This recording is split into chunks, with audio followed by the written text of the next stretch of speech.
slide. I need my money, nigga, slide. Phone, bitch, slide. Best condition, most professional, unselfish, toughest, nastiest, disliked team in the NBA. We didn't care about it. That was our identity, and that's who we were. What up, Knicks Nation, and welcome back to the Sheer Brilliance podcast. If you're here for the first time, I want to welcome you to my video. I want to welcome you to my channel. I want to welcome you to the Knicks Deli edition of the Sheer Brilliance podcast. For those of you who are returning to my channel, my SB community, I appreciate you. You know this. If you're here for the first time, once again, you are welcome. I hope you like and subscribe and come back. But there's also a certain population that's in here as well. Wait in the comment, Twitter fingers. I see you if you're the ops. And I got one thing to say to you. I'm the best ever. You know you rocking with the best, baby. So I welcome you, and I welcome all of the smoke. Listen, the New York Knicks played their first preseason game today, last night. And what we saw needs to be discussed, okay? And there's no other way to discuss an exciting game with a apparently new team, okay, that had good vibes and good effort all the way around. Then they invite everybody into Knicks Deli to enjoy it, all right? So if you're visiting my channel for the first time, or if last season you missed a couple of the sessions and you're unfamiliar with what Knicks Deli edition of the Sheer Brilliance podcast is, let me show you. Let me tell you a little bit about it, all right? So Knicks Deli, there are only 4 items on the menu, okay?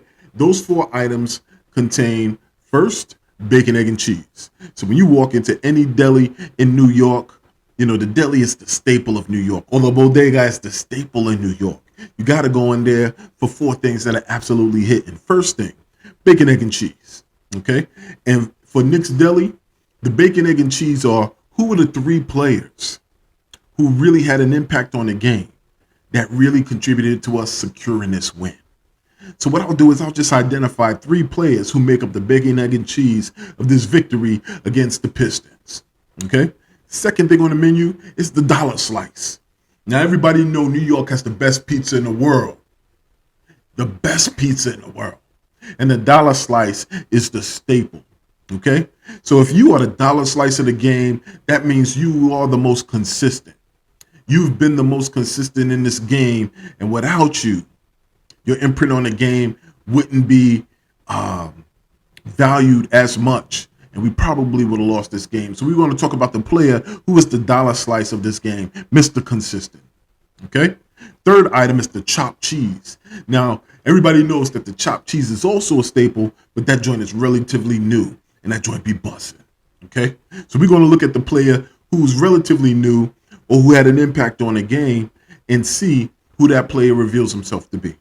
And lastly, you can't have any of those meals. You can't have the bacon, egg, and cheese. You can't have the dollar slice. You can't even have the chopped cheese without having something to wash it down with. And that's the quarter water, okay? So the quarter water is the player who had an impact on the game in spurts, or he even had a quarter that really pushed us over the top and helped us secure the victory.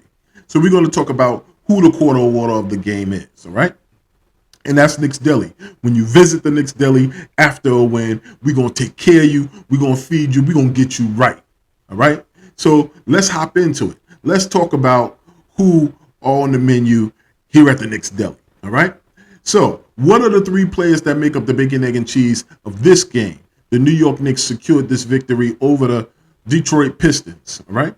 So to me, there are 3 players who are the bacon, egg, and cheese of the game. The first player is Jalen Brunson. Jalen Brunson, our new point guard, okay? Let's talk a little bit about him last night. Jalen revealed himself to the Madison Square Garden crowd for the first time.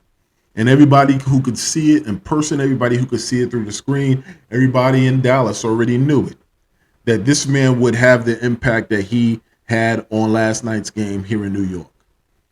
that he is a baller. Okay.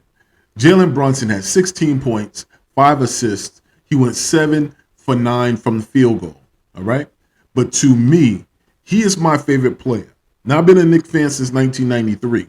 In the last few seasons, I struggled to figure out, like who's the player that I really gravitate to the most on this team. And I'll be honest with you, it's been tough to kind of figure out who that player is. That player is Jalen Brunson. And he was that player for me before he played one game in a New York Knicks uniform. And the reason for that is his demeanor. He has the demeanor of a point guard with killer instinct. He doesn't get too high. He doesn't get too low. You can't read his face. If you read his face, it's almost like you'll turn a stone. You know what I mean? That man is a killer. And I can't wait to see him in big moments, in big games here at the Garden. But last night he showed up. He showed part of his repertoire, which is going to make him unguardable in many games this season. He showed his ability to control the game as an on-floor coach. And this is why I know that tandem between Thibodeau and Brunson, man, it's by design. There's a lot of people who are going to have to eat their words because keeping Tom Thibodeau and giving him a competent, above-average stud point guard is going to be the key to a lot of victories. Jalen Brunson ensured that there was pace to the game. There was good cohesion. There was a flow, and he had this ability to determine when to attack the basket, when to look for his own shot, and when to get his teammates involved. New York Knicks, Knicks Nation, SB community, we have us a point guard. And his name is Jalen Brunson. Shout out to Jalen Brunson. All right? So, Jalen, you are the bacon on the bacon, egg, and cheese for this past victory. All right? Next up, R.J. Barrett. Okay? Our young star Maple Mamba. Man, he makes up the egg of the sandwich. All right? R.J. Barrett had a very solid game. Points-wise, he was the leading scorer. 21 points, 5 rebounds. He was 3 for 5 from three-point range. I love that his three-point shot was repeatable. He looked extra comfortable in the game, in the flow of the game. The game, I can't say it enough, was not choppy. It seemed to be so many different lanes for our players to maneuver in. It was such good spacing. And that comes when you have to guard every position on the floor. When you have to guard every position on the floor, there is spacing. That's going to be the difference this season, SB community. That's going to be the difference this season, Knicks Nation. In years past, you could drop off of the point guard and feint doubling on someone else. In years past, they knew the ball was going to be dumped into Julius Randle, or Julius Randle will be bringing up the ball, and then they could disrupt it that way. The Atlanta Hawks exposed that in our playoff run where they said, listen, we know how to beat y'all. We just double and triple team Julius and force everyone else to make a shot. You can't do that anymore. At the point guard position, you have shot makers and shot takers. You can't do that anymore with us. That's the exciting piece. A lot of people from the outside looking in on Knicks Nation this morning. It's going to talk about the Knicks fans overreacting to a victory. Nah, we know what we see on the floor. We know that's one game, but we know what we see. We have point guards, backup and starter, who can take big-time shots and make big-time shots, who can drive to the basket, who can create and finish around the rim. That's the difference. And those abilities open up so many more opportunities for teammates who have the ability to finish when they get the pass, to finish when they're filling those lanes. It's going to be exciting stuff. So R.J. Barrett did exactly that. R.J. Barrett was in attack mode a few times. I love that his three-point shot is to the point now where it's repeatable. His form, his confidence. And he's not even hitting the rim on those three-point shots anymore. R.J. Barrett has something to prove. Okay? I like this chemistry also for the few moments with Cam Reddish. I know we're going to get into that later on in the video, maybe another video. But I just think, once again, 4th year, I think he's comfortable. And that's what we were waiting for. Just RJ Barrett getting to a space where he's comfortable.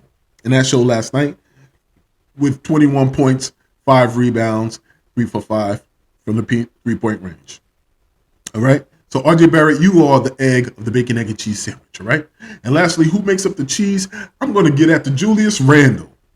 Julius Randle, let's go. All right? Julius Randle. It was preseason game number 1. First and foremost, I just want to give that man kudos because slings and arrows were his way, and deservedly so, you know. But for you to endure the first season in New York that you had, and you come back and you have the second type of season that you have, you know the highs and the lows of being the centerpiece of a New York Knicks team. Okay?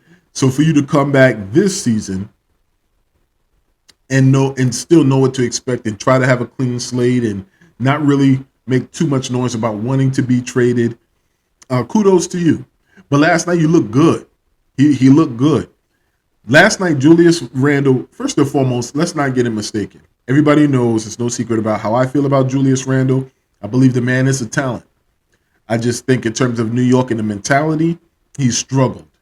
Now, I think there may be changes this year because he is not going to be the sole person expected to score, expected to hit big-time shots.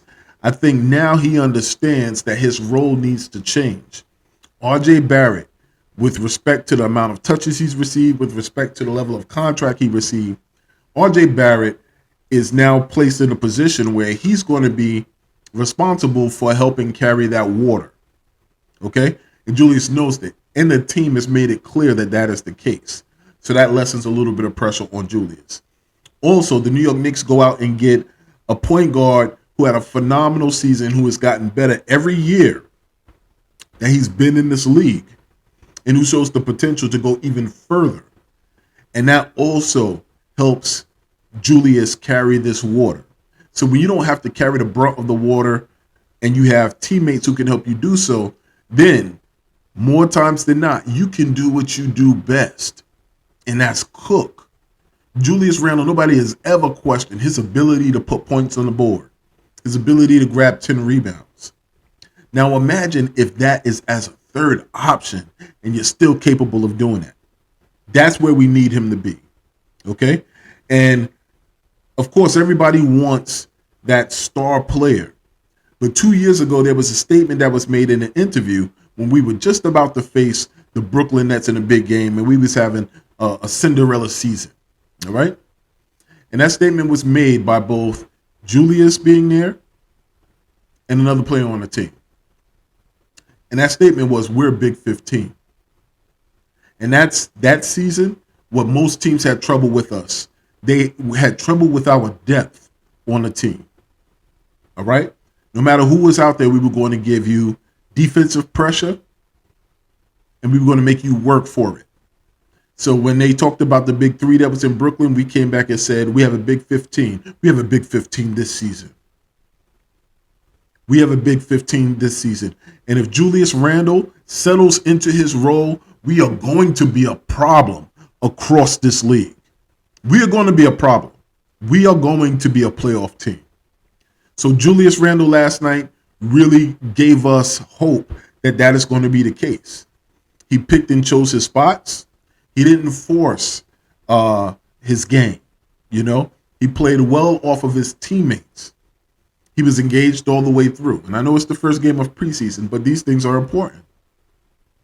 He didn't argue with the referees at all.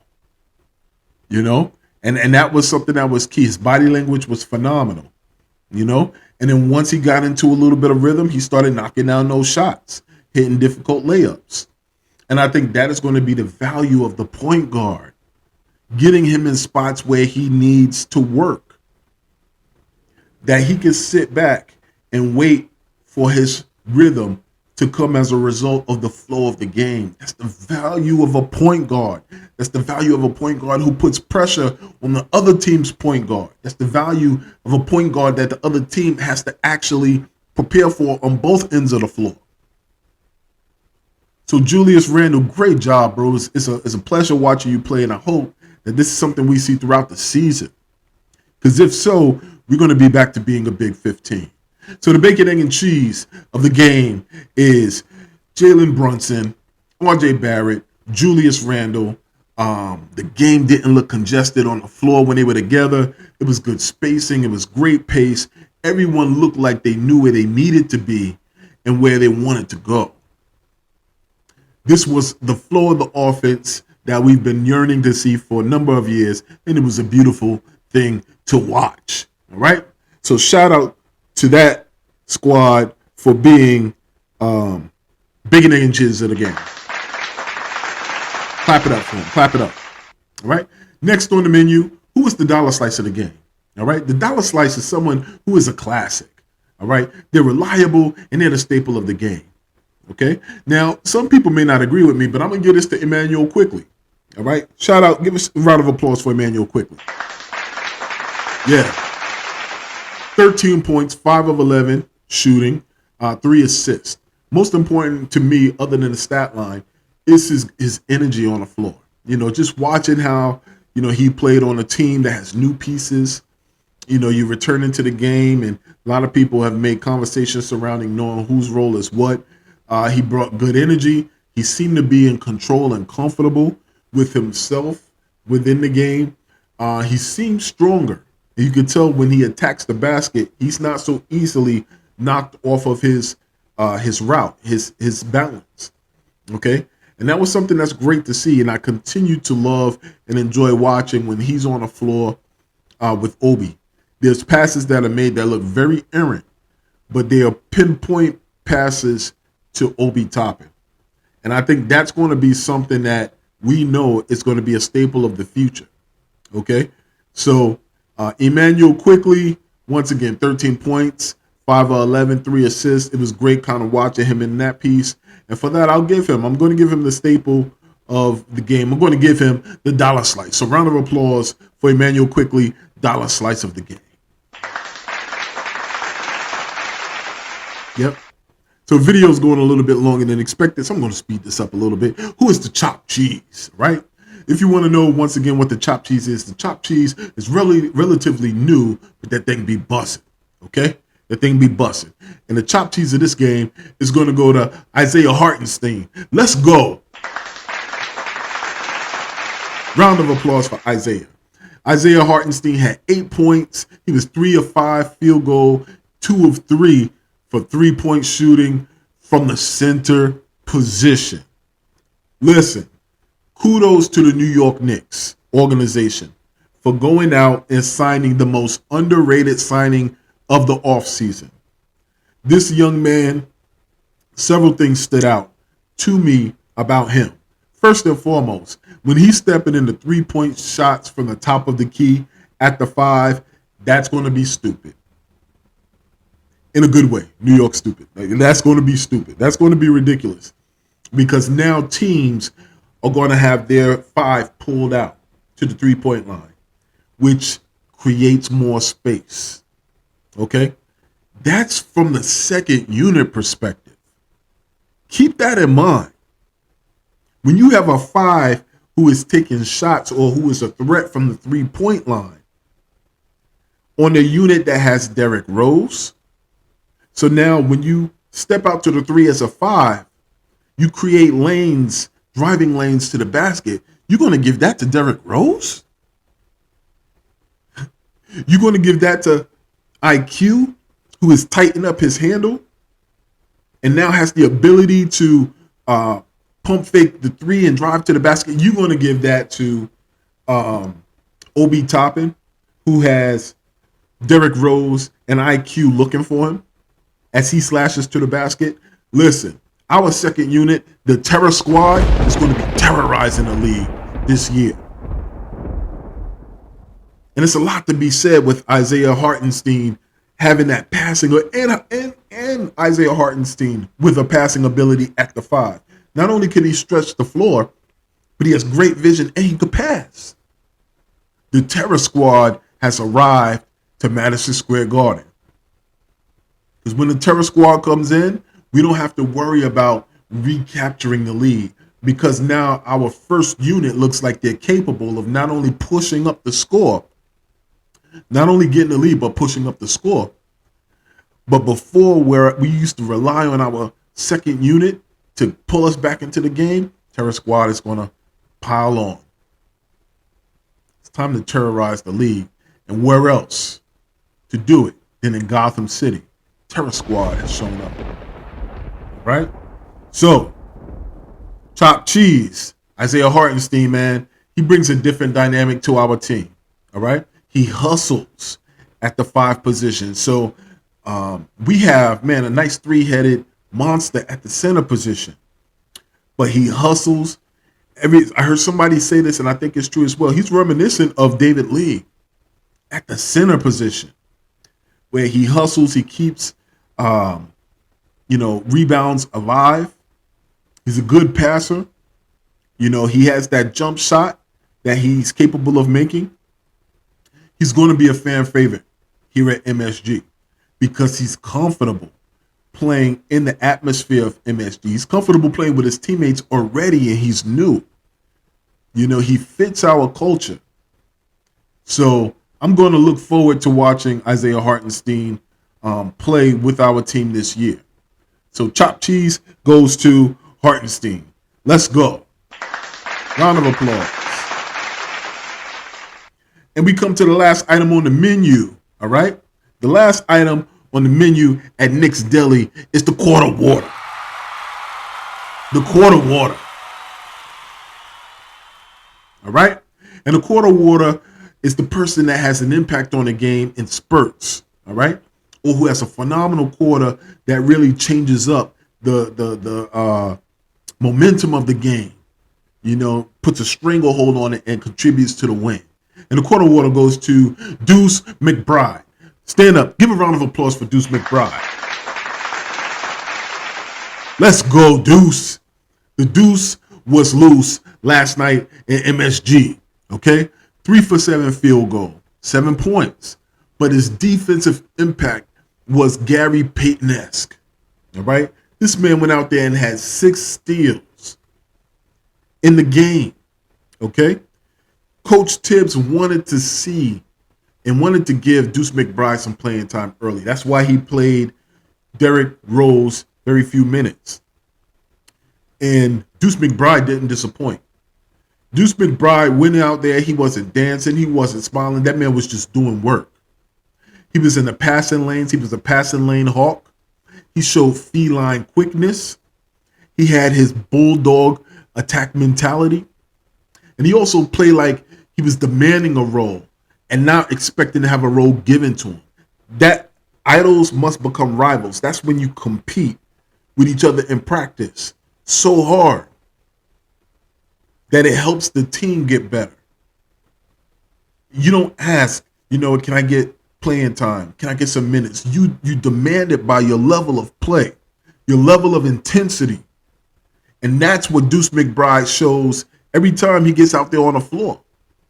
Now, I know it's easy to play free and a little bit like reckless, to take chances during the preseason because the games don't count. But I think Deuce plays this way all the time. His teammates talk about it. He's going to get to the point where he's undeniable. And last night's effort was undeniable. Undeniable. No one gives you anything. You take it. And last night, Deuce McBride went out there and took it, showing that he has the ability to come in and be disruptive on the defensive end. So shout out to Deuce McBride. Quarter water of the game and the victory last night against the Pistons. Once again, round of applause. So that is the Knicks Deli edition. We usually like to tie the Knicks Deli edition up with one more point called Nah, Son, You Wildin'. Nah, son, nah. You wildin'. So the "Nah, son, you wildin' moment comes from our broadcaster, Clyde Frazier. Nah, son, nah. You wildin'. Now, it wasn't malicious, but on the MSG broadcast, if you were watching the game through the MSG broadcast, Jalen Harris is a player that checked into the game for us. Jalen Harris's jersey number is 00, right? Now, once again, it wasn't malicious. You can hear it in the tone. It was more curious. So Clyde comments, you know what? I've never seen a player wearing 00. But then he follows that innocent, kind of non-malicious comment up with, that means you're really nothing. Clyde, bruh. Nah, son, nah. You wildin'. Well, like, I don't, to the credit of that being a phenomenal team and both Hall of Famers, Mike Breen swooped in very fast, man. Mike Breen was just like, whoa, wait, no. And they went, ultimately kind of cleaned it up. He was just like, oh, no. And he told a couple of points about Jalen Harris. And then they went to commercial break. And when they came back to commercial break, Mike Breen had a couple of good career points and positive things to say about Jalen Harris that softened the blow that was taken going into the commercial break. And that shows the professionalism and the camaraderie and the cohesion between the two announcers. But, Uncle Clyde ain't going to be Uncle Clyde if, he don't get a couple off and he don't even know he's doing it. So the "Nah, son, you wildin' moment goes to Walt Clyde Frazier of the New York Knicks broadcasting team. Okay? So in terms of a couple of parting thoughts to Knicks Deli, Knicks Nation, man, you got to be excited about how we played last night, watching our team. It was fun. It was uplifting. It was exciting to see that they are a new team. They look like a new team. They look different. They look young. They look springy. They look ready. They look hungry. And we know it's against the Pistons, who are young, but the Pistons were expected to win this game. If you let Piston fans tell it, and I watched a couple of the videos, because you'd be in my comment section, I'd be in yours also. Okay? I watched a couple of y'all videos, laughing, talking about, the Knicks, so this is going to be a win. Yeah. Anyway, so the expectation was that the Pistons would come in and win. And for us to be able to put our mark on the game impressively, and there was no celebrating, there was no gyrating. It was almost as if this was expected. And I love that. I love it. They're looking at it like we were supposed to win this game. I'm sure they're trying to go as every team is trying to go 4-0 in the preseason. But to win to this magnitude and do it as just another day at the office, I love that. My second parting remark is Terror Squad. The New York Knicks, one of the major stories of this season, if they remain healthy, is our bench play. Terror Squad has arrived. And we're going to make our imprint on this league this season. I already predicted that we're going to be 44-plus wins. We're going to be a playoff team this season. We're going to make some noise if the Knicks continue to play at this level consistently for the entirety of the season and into the playoffs. So I'm excited, if you can't tell. All right? So, Knicks Nation, man, we've put together a younger, more talented squad with depth that was similar to our squad 2 years ago. Okay? What say you? Leave your comments below. Let me know what you think. Questions, comments, or concerns. I want to hear from you. Once again, what are your thoughts on our second unit? What are your thoughts on Hartenstein, IQ, Cam even, Deuce? You think we're going to terrorize the league? You think Terror Squad is also, a good label? Talk to me. Questions, comments, or concern, once again, leave them below. Keep in mind the same thing applies to our lives. This applies to our team. If there's no struggle, there's no progress. And remember this. We here and we got next. Sheer Brilliance Podcast. I'm out.